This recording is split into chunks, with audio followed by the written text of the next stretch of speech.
How are you doing, Ambassador? Good. Oh, very thrilled. I hope you could do some Sikuchi dance, Thank you very much. And feel at home. Please have a seat. Have a seat. Thank you. Thank you.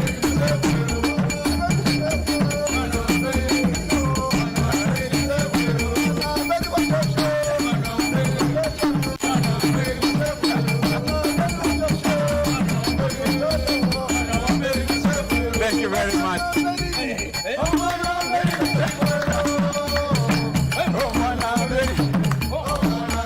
Thank you very much. Thank you very much. Thank you very much, the security team. Wonderful. Viewers back at home, this is how we welcome our guests in studio, and of course this is how we do it on KBC Channel 1. This afternoon we are privileged and honored to be joined by His Excellency Ambassador Joshua Tabah, who is the ambassador, Canadian ambassador to Kenya, with us this afternoon. Remember, as mentioned earlier on, exactly 110 days to go to the FIFA World Cup. So many fans are thrilled.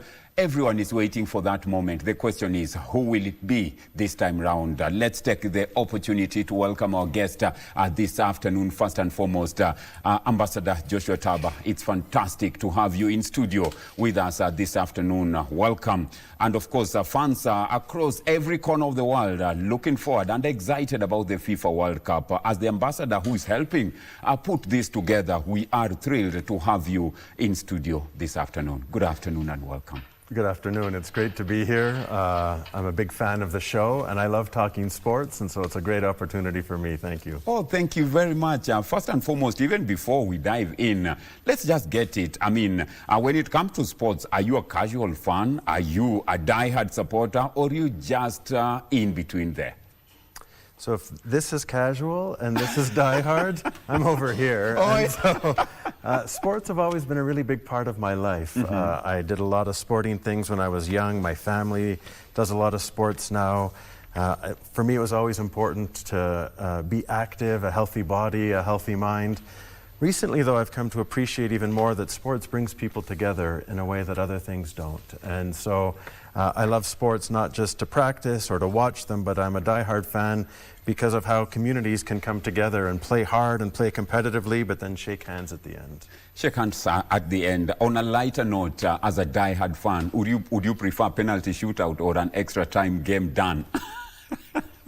There's nothing like a golden goal. Anymore. And a shootout is hard. In hockey, for example, right now, they play an extra period of golden goal, and if they haven't resolved it, then they'll go to a shootout. So just to say I'm agnostic on that one. I was at the Rugby Sevens last week, a fantastic competition. So unfortunately, Canada didn't have any ties and didn't need to go to extra time, but I just wanted to say it was a fantastic tournament. The Kenyan hosts were excellent. But part of me being a fan is for the first time I got to meet the Canada men's rugby team. I'd never met them before. They came to my residence. We did a jersey presentation. Very important moment, especially for 2 or 3 of the players who had never been in an international competition for the senior team before. My whole family, we were at Nioa Stadium on Saturday to see the tournament. It wasn't a very romantic Valentine's Day, but we were very happy to be there. Kenyan team did great, finishing 3rd. The Canada team, which is new in Division 2, learned a lot, I think, and they appreciated the chance to be in the competition. Well, just looking at the Canadian, history, even in the Sevens, very big names, Longbottom, very big names coming out of the Sevens. And it was nice seeing the Canadian team last weekend at the Nyayo National Stadium. Yeah. Let's now go into it. We all know that Canada is one of the 3 countries that's hosting the FIFA World Cup this year, exactly 110 days from now. Could you walk us through what makes this tournament a very vital, piece of art that's coming to Canada? So this is as big as it gets in terms of global tournaments. And so Canada is holding its breath about this opportunity to welcome the world to Canada. It's only a few months away now, and there's so much excitement building.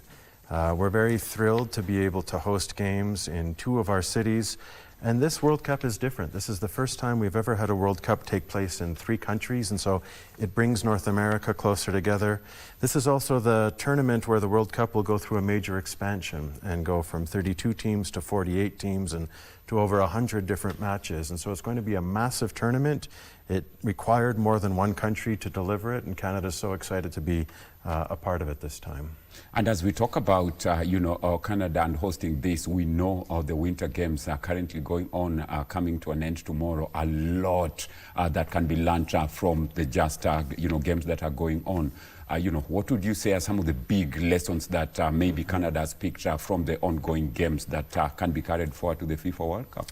Yeah, and Canada has hosted the Olympics in the winter twice, and so we're experienced at hosting these large tournaments. From what I see, Italy's doing a magnificent job. They had to build a lot of new facilities, and as you know, when you have to deliver facilities on time for a tournament, that can be difficult, but they've succeeded. The ice hockey rink that I was watching last night and will be watching again tomorrow was brand new for this event.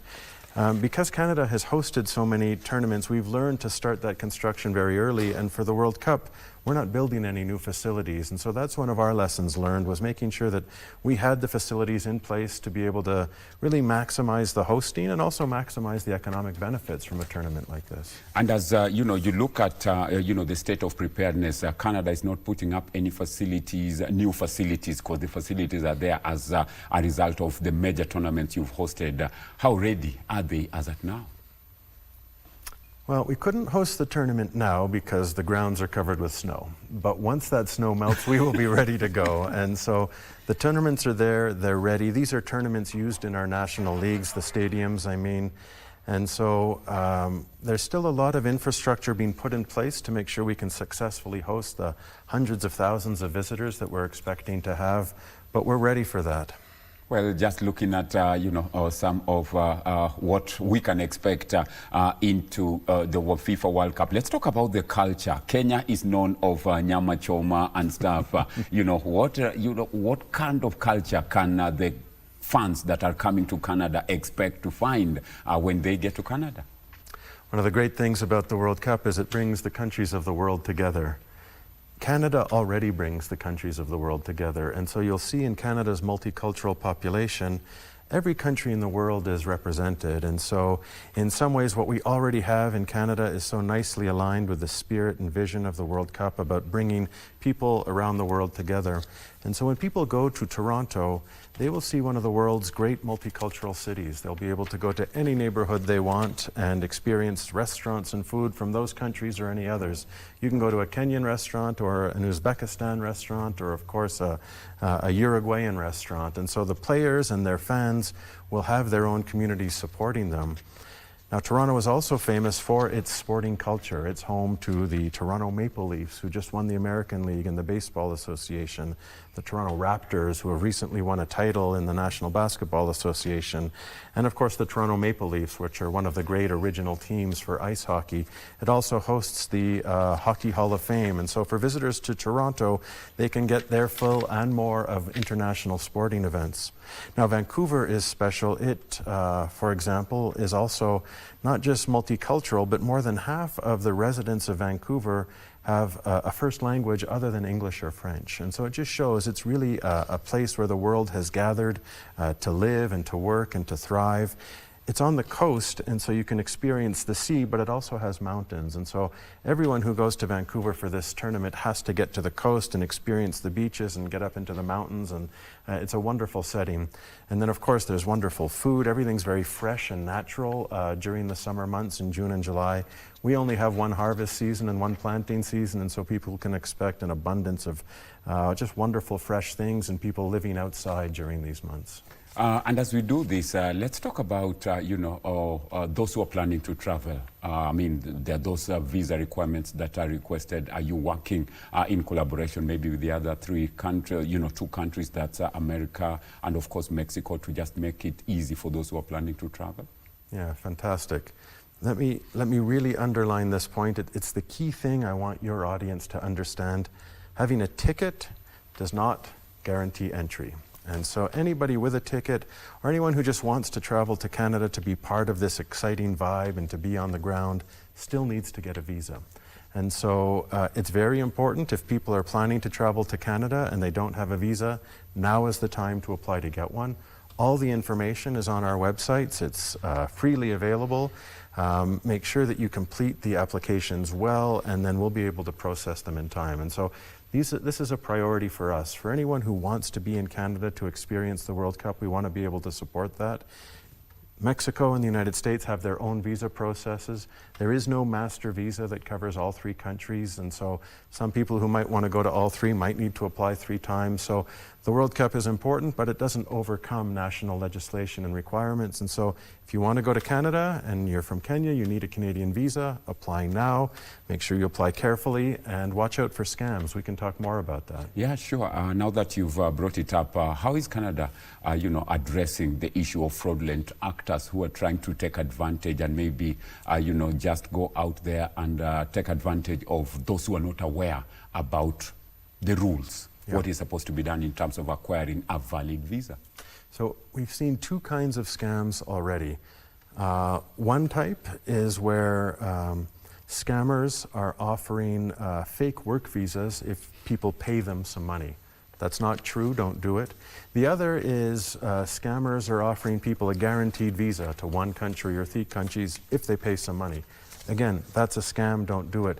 It's really important that potential travelers to Canada understand that there is only one pathway to secure a visa to Canada, and that's our official immigration, refugee, and citizenship website.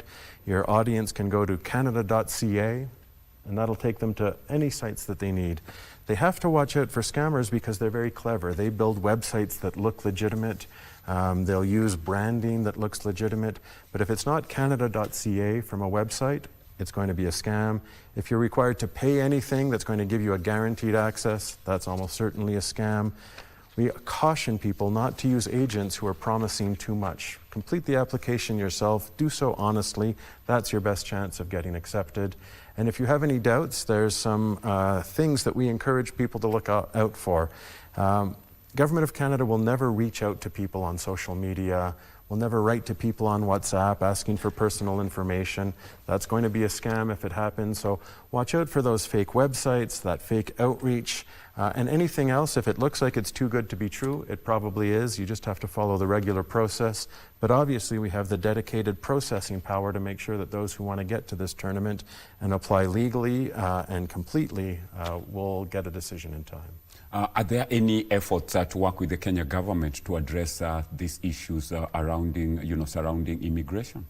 Yeah, Canada and Kenya have exactly the same view that migration needs to be orderly, it needs to be regular, and it needs to be safe. And we have a great partnership with the government of Kenya, in particular with the State Ministry for Diaspora Affairs, but others as well, so that we can try and get the word out that it is both dangerous and illegal to try and pursue irregular migration streams. And Kenyans, just like Canadians, shouldn't do that. We have joint campaigns where we try and get the word out about the appropriate pathways to follow if someone wants to get to Canada or another country. And we have lots of joint events that we're planning in the coming months to make sure that that message is understood. And as we do this, there are those, even us as journalists would be playing a key role in terms of just sensitizing the fans who are going out there. From a Canadian government point of view and Kenyan government point of view, are there maybe moments that you'd look at, take advantage of such forums to also educate fans so that they get to know that this is what you need? Yeah, so you can expect to see more, in particular from the Government of Canada, because the month of March is our Fraud Awareness Month. And so I'm here today in part to start raising awareness about the risks that people face from these fraudulent actors who are trying to take advantage of people. We'll be doing more from our social media accounts at the Canadian High Commission, the Government of Canada around the world. We'll be doing more messaging, and we will be looking for opportunities to continue to partner with the Government of Kenya to make sure that it takes the steps it wants to protect its citizens from these fraudulent actors as well. And as we do this, of course, there's going to be a big migration into Canada, towards the FIFA World Cup. Definitely, the borders, the gates, the airport, the infrastructure. How ready is Canada in terms of just making sure everything flows right from the airport through to the stadiums and the hotels? I think that visitors can expect to have a great experience. We want every player, every coach, every team official, and every visitor to enjoy their time in Canada. And so we're making sure that we're making the investments required so that people can experience that smoothly, so long as they've gone through the appropriate process to secure their entry. And when they do, I think they can expect a very welcoming reception, not just at airports, but by the communities that will be hosting these matches.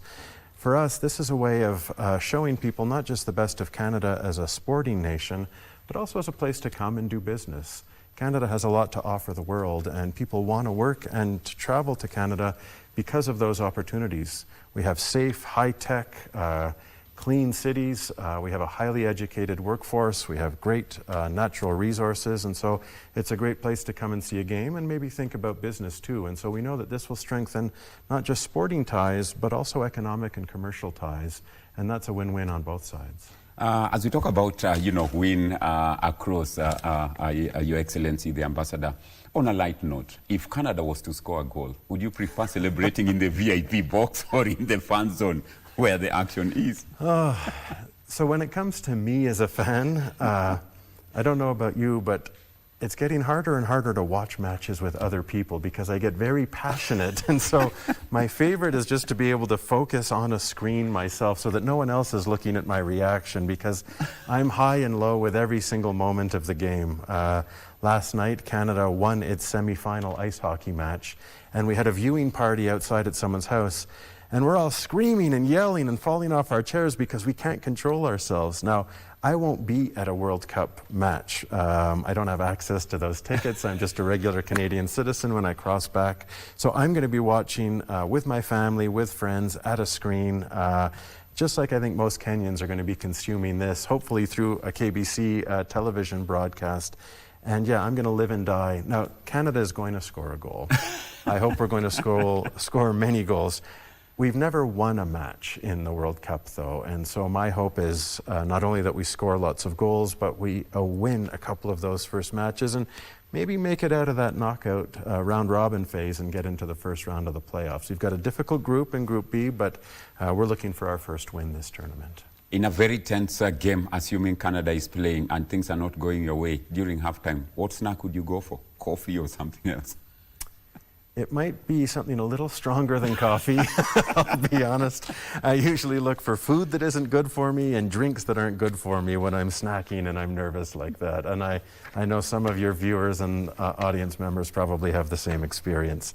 Last night, there might have been a little bit of Tusker consumed when we were down 2-0 to Finland, but we came back and won that game. And just to say, for ice hockey now in the Olympics close tomorrow, but the sort of premier event, certainly for most Canadians, is the gold medal hockey match. And you won't be surprised, it's a rematch of Canada and the United States. And so that's going to be as tense probably as any World Cup game is going to be for most Canadians.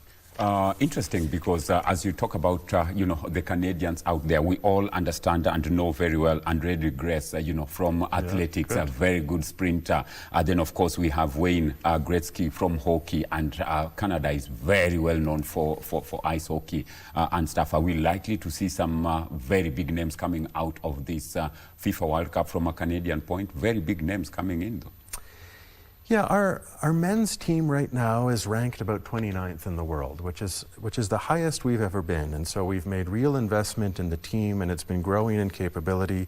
More of our players are in international clubs, so we have a strong MLS league in North America, but you'll find Canadian players now playing in the Bundesliga and in the English Premier League and in the Spanish Primero. And so our players are getting the international work that they need to come back and form a really strong national team, but we're still only 29th. When it comes to ice hockey and sprinting and some other events, that's where we want to be top 5 all the time. So we still have work to do, but yeah, we're building, and we think that this World Cup is going to be a real launching pad to even greater Canadian strength in football.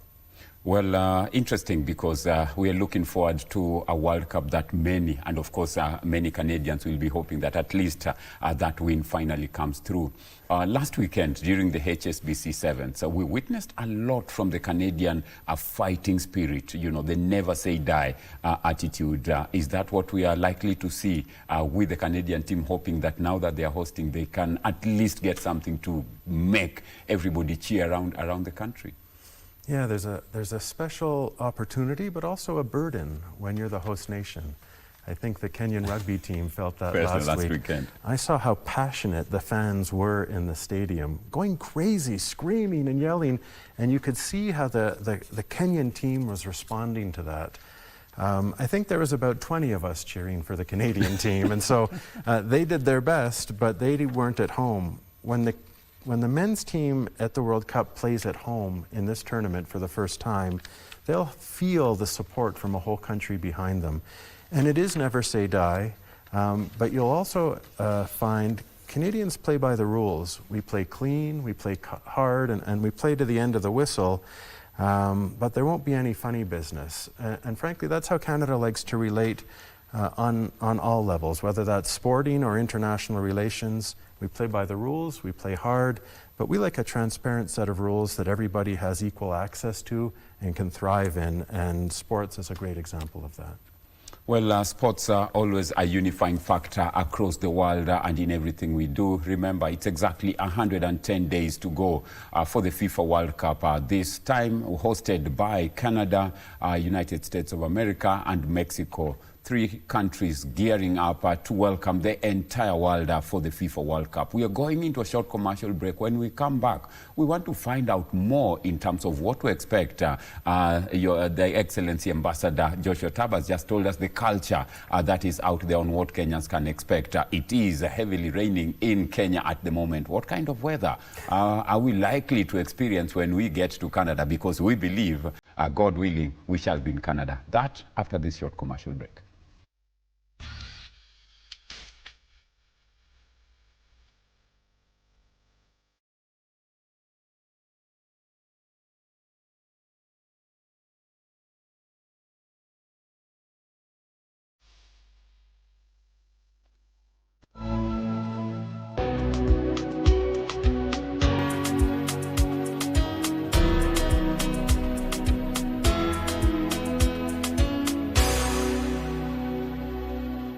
One day, while teaching an oral healthcare class, I saw a little boy who kept covering his mouth. It turns out he had lost some of his teeth and felt embarrassed. But as a hygienist, a child's smile means everything to me. That's why Colgate Maximum Cavity Protection unlocks 24-hour cavity defense, a formula boosted with calcium for lifelong smiles. Every child has the right to smile, and a beautiful smile is a healthy smile.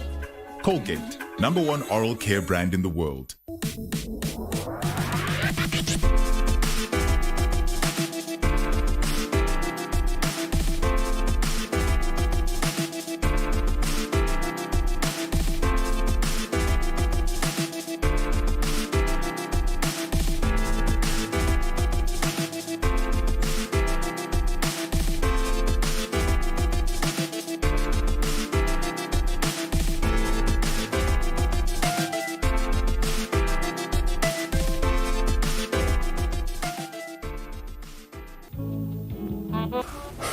Najua hutaki huruma, lakini mimi ni babako na nikikuona hivi nasikia uchungu sana. Ametunyang'anya baba kisha walia haki. Utatambua lini kwamba umefilisika? Hebu ondoka ama mimi mwenyewe nije nikuondoe. Bila msamaha sisi ni wanyama. Lakini ni nani wa kumsamehe mwenzako? Nyote. Sote? Mimi nimekosea wapi? Nadhani umeanza kutoka na akili yako Hawa. Usipomwambia aondoke nitakuzaba makofi. Hawa. Nimechoka na upuzi wako. Mimi nakupenda. Jehova nafaa nikikuita nimepona.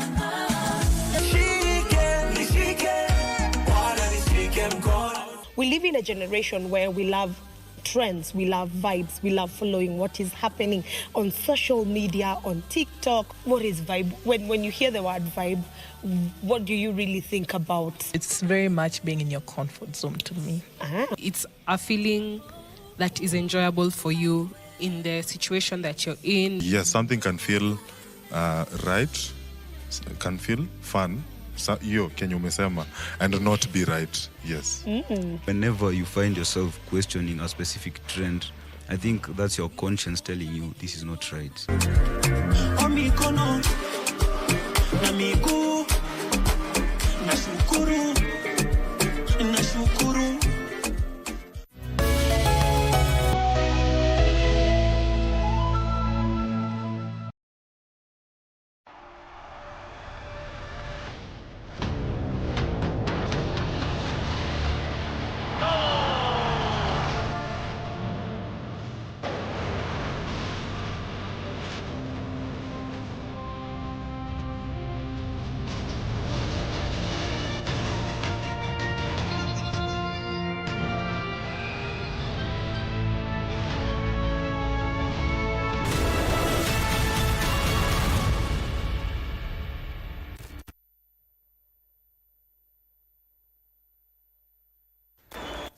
When you see such promos, you can clearly tell that it has been signed, sealed, and all that is remaining is delivery. Remember, 110 days to go to the FIFA World Cup being hosted by Canada, Mexico, and the United States of America. We are privileged and honored this afternoon to be joined by a very distinguished guest, His Excellency Ambassador Joshua Tabah of Canada, with us in studio to just help us unpack Canada's preparations and what we can expect as we head and gear towards the FIFA World Cup. It's about time that everyone will be talking about which team, who is likely to be the last one standing in terms of lifting the trophy.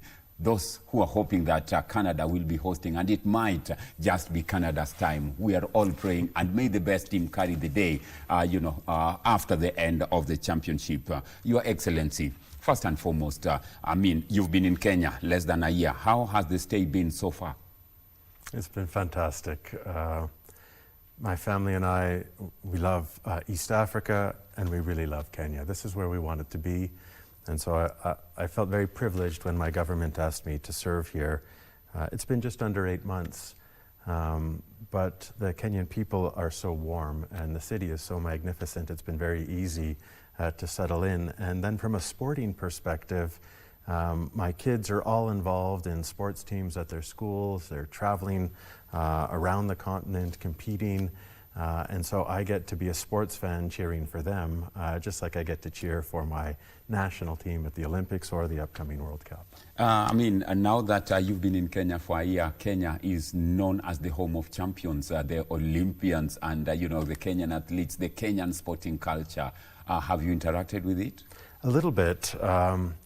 I'm not an elite runner, you might not have guessed.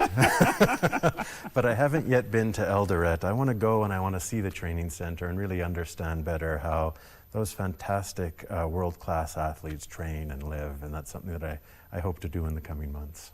Well, being in Kenya, definitely you will get that opportunity to just get to explore and see the high-altitude training camps that Kenya does have. Let's now go back to the FIFA World Cup. Canada is putting its best foot forward in terms of hosting, this FIFA World Cup and also welcoming the world, the number of fans that will be coming through.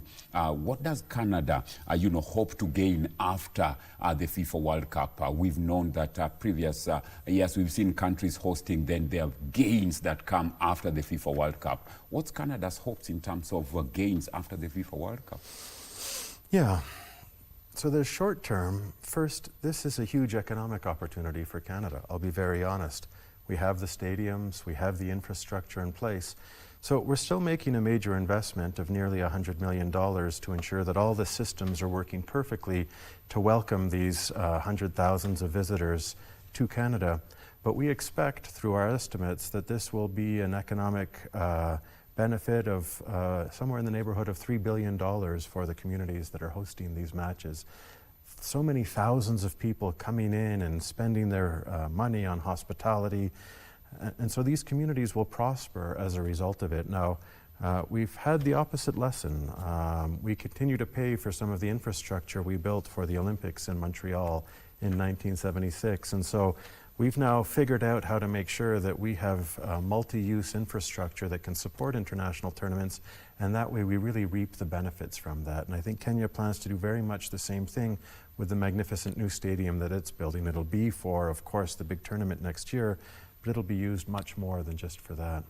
So that's the short-term benefit, just a massive injection of visitors who are there to have fun and experience the best of Canada. And of course, they'll be supporting the economy as they do so. But as I mentioned before, those tens and tens of thousands of people will also be learning more about a wonderful country that's ready to do business. And so they'll meet people from this very highly educated workforce, and they'll learn about opportunities to partner. And so that will lead to more people setting up businesses in Canada or looking to partner with businesses from Canada.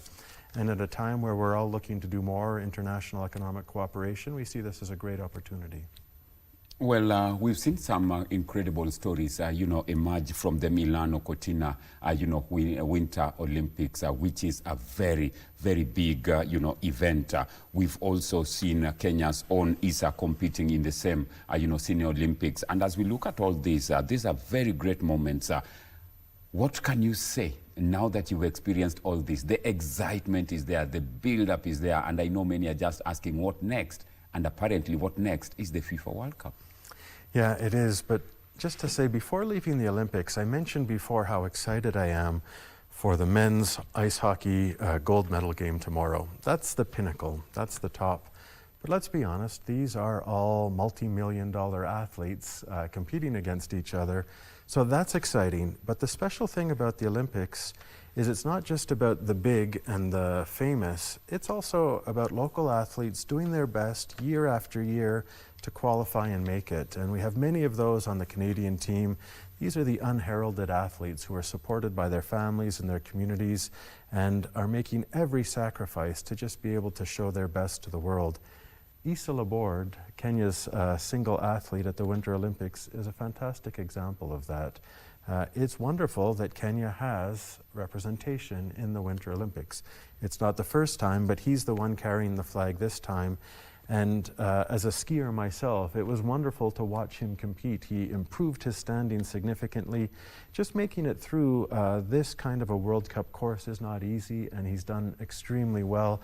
And of course, he's really positioned now for 4 years to be competing again in France on behalf of Kenya. He lives there most of the time. That's where the tournament will be. And so I hope that Kenyans feel like that's an inspiration. When you see someone breaking out of the mold, Kenya might not be known for its Winter Olympics athletes, but here's a young man doing everything he can. And it reminds me a little bit of other Kenyan athletes breaking out of the mold. And so you know how passionate I am for ice hockey. There's a national ice hockey team here in Kenya that not everyone knows about, but the Ice Lions and then the women's team, the Ice Lionesses, again, break new ground every year, and they just show that when there's passion for a sport, even if the infrastructure might not be what you would expect in other places, you really can thrive and make your mark. And so a shout out to the Ice Lions and Ice Lionesses. Wow, shout out to them for sure. You tried, your hands in American football, in your young career days. And looking at that, now that you tried your hands in American football, would you prefer a high goal-scoring thriller or a tense 1-0 finish?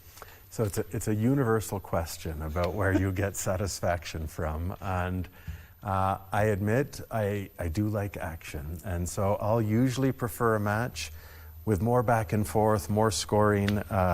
When it's a real nail biter and you're just hoping for that first goal, it can be excruciating. I don't know about you, but one of the most exciting sporting events I've ever witnessed was the final of the last World Cup, and seeing Argentina and France go back and forth, and then Argentina coming from behind, so lots of goals, so much excitement. I almost killed myself falling off my chair. That to me was the pinnacle of a fantastic sporting event, and I can only hope that we get near towards a final for this FIFA World Cup with that level of excitement. So you prefer the it's not over till it's over moment? It's not over till it's over. Again, in that semi-final Olympic hockey game last night, Canada was down 2-0. clawed its way back and scored the winning goal with only 30 seconds left. And so, yeah, give me that kind of back and forth game any day over a very tight 1-0 match. Fantastic. Now that you mentioned that, we've seen a connection, of Kenyan athletes. We cannot mention our very own former Harambee Stars captain, Victor Wanyama, who even captained FC Montreal, in Canada. And we are seeing lots of big clubs from the Canadian, leagues, which is very, very critical. Canada is coming to be a very big sporting nation, and hosting the FIFA World Cup can only make it get better in terms of improving its sporting prowess. Yeah, I agree. The FIFA World Cup brings the eyeballs, brings the attention, and with that brings a call from Canadians for their own team to get better support, better financing. And so that tends to be the bump that some of our teams get from the Olympics, and I think we see the Canadian men's team has been on a solid trajectory.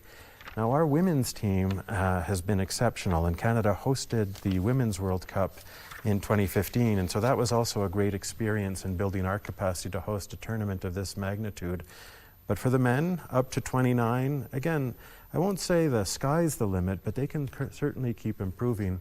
And you're right, we've had fantastic Kenyan participation in the Canadian sporting scene. Whether that is participating in football clubs or, for example, coming and winning marathons. I don't know if you know, but in the last Ottawa Marathon, I think Kenyans swept all the positions. Correct. And so we love welcoming Kenyans to Canada to compete. We love that exchange. Because that's really what it's all about. It's about being respectful of competitors from other countries and ensuring that everybody has an equal opportunity to compete and thrive, and may the best person win. May the best person carry the day. Just to remind you that if you're planning to travel to Canada, as the ambassador has mentioned, all you need to do is go through the right channels, get a valid visa, so that you don't end up getting, into fraudsters, and by the end of the day, you end up not being given entry into Canada. A ticket is not a valid, entry into Canada. You still need to go through the right channels in terms of getting your visa for the same. It's a matter of days now that we are counting down to the FIFA World Cup. Are we likely to see some fun zones, some fun partying right here in the country to also be part of the Canadian culture during the FIFA World Cup? Yeah, I think you'll see communities really open themselves up to the visitors for these games. And so many of the visitors will have tickets. Many of the visitors won't have tickets. We know people will just want to be in Vancouver, and they'll want to be in Toronto so that they can go to these massive fan zones that will be established for people who aren't in the stadium, so they can still celebrate. We're still waiting for the final qualification, but there's a decent chance that Italy will qualify as one of the remaining 6 teams, and there's a good chance that Canada's first match on June 12th will be between Canada and Italy in Toronto. Now, Toronto has a huge Italian community. There's a whole part of the city called Little Italy. And so imagine how exciting it's going to be in Little Italy, in Toronto, while that game is going place. Everybody cheering for both games and frankly losing their minds. They won't know what to do with themselves. Interesting. As we start, winding down the discussion, one key message that probably you'd want to give out to the Kenyan fan is what you call in Canada unauthorized agents, unauthorized representatives. Is this something they need to really watch out for? Because they will come up with scams, fake jobs, offers, and crooked agents. How do they avoid this? They go to what channels, a website, so that they get the valid visa requirements? Perfect. Thank you for asking. And again, let me really just underline this point. Having a ticket to a game in Canada does not itself grant entry to the country. Kenyans require a visa. The only way to get a visa is to apply online. You do that through our websites, which are all based from canada.ca. We do have authorized agents in Canada. There's a list of them on that same website. But be very careful if you have an agent offering you facilitation to get a visa. Most of the time in Kenya, those agents are not going to be helpful for you, and they may even lead to you being permanently prohibited for 5 years from applying if they present fraudulent information on your behalf. And so my advice to you is, if you want to go to Canada, complete the application yourself, do it thoroughly, make sure that you are as clear and transparent about both your intentions and situations as possible, and do it now. Don't wait any longer. We need time to process all these visas. Watch out for agents that are offering you any kind of a work permit or guaranteed visa for a fee.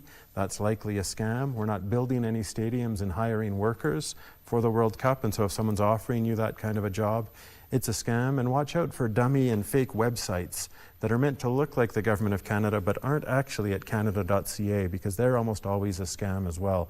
People are trying to scam you and take your money. They'll use FIFA World Cup as an opportunity. Don't fall for it. And then if it does happen, unfortunately, and someone does take advantage of you, don't just be embarrassed. I know it doesn't feel good, but report the scam to the police and let us know at the Canadian High Commission so that we can try and take steps to take them down as well.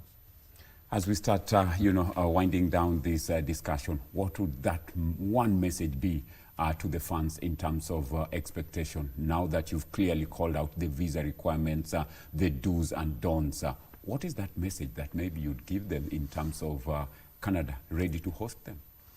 Canada is ready to welcome the world for the FIFA World Cup in just a couple months.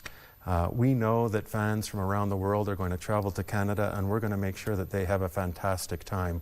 We want everyone coming to Canada to really make the most of their time there, to experience Canada's culture, to experience Canada's beauty, to get out of the cities, but to see the matches in the cities as well. They can expect a very warm welcome from the Canadian people who are so excited to be hosting this tournament. And so ensure that your pathway to Canada is legal and safe by applying through formal channels. Watch out for ticket scams. Those are on the rise as well. And then make sure that your travel sticks to the purpose that you stated. So you go, have a great time, and then come back to Kenya, and then we'll be ready to welcome you back to Canada over and over. But Canada-Kenya ties are strong, and we just want to make sure that people understand some of the risks out there without dampening their enthusiasm, because this is going to be a fantastic tournament, and we want everyone to come and enjoy. Your Excellency, Ambassador Joshua Tabah, thank you very much. We appreciate you making time to be with us this afternoon out of your busy schedule, hoping that we can invite you again as we draw closer and closer, to the first whistle of the FIFA World Cup that Canada will be hosting. Well, that's very kind. If you have me back before the tournament, you'll find me still relaxed and happy. During the tournament, I might get a bit tense, but we can do our best at that point as well. But I'd love to come back and talk to your audience again. We're so excited to have this privilege of hosting the FIFA World Cup along with our neighbors, the United States and Mexico. And so, yeah, it's going to be a really exciting few months building up to the tournament. Thank you for having me today. I won't ask you who you'd be secretly cheering. There's no secrets. It's Canada, Canada, Canada. And then after that, in the event that Canada doesn't make the final, I cheer for the places that have been closest to my heart, countries that I've had the opportunity to live in, and sometimes players I've had the chance to meet. But right now, it's Canada. Let's go right to the final and win this thing. Canada all the way. Wishing you all the best, and thank you very much for making time to be with us this afternoon. Thank you. A real pleasure. Thank you very much. That has been a discussion with the Canadian ambassador to Kenya, Mr. Joshua Tabah, with us this afternoon to just help us unpack the preparations for the same. Remember, this is KBC Channel 1, your true sports partner. And of course, this is where the action is. On behalf of everyone who's been behind this transmission, the transmission controller, the director, the producer, the cameraman, the sound technicians, not forgetting the Isikuti dancers, and of course, Your Excellency, the ambassador, we want to say thank you very much. And as we always say, kuona na kesho ni majalio yake Mwenyezi Mungu. But for now, we wrap it the Kenyan way with the Isikuti dancers in studio. Keep it KBC Channel 1.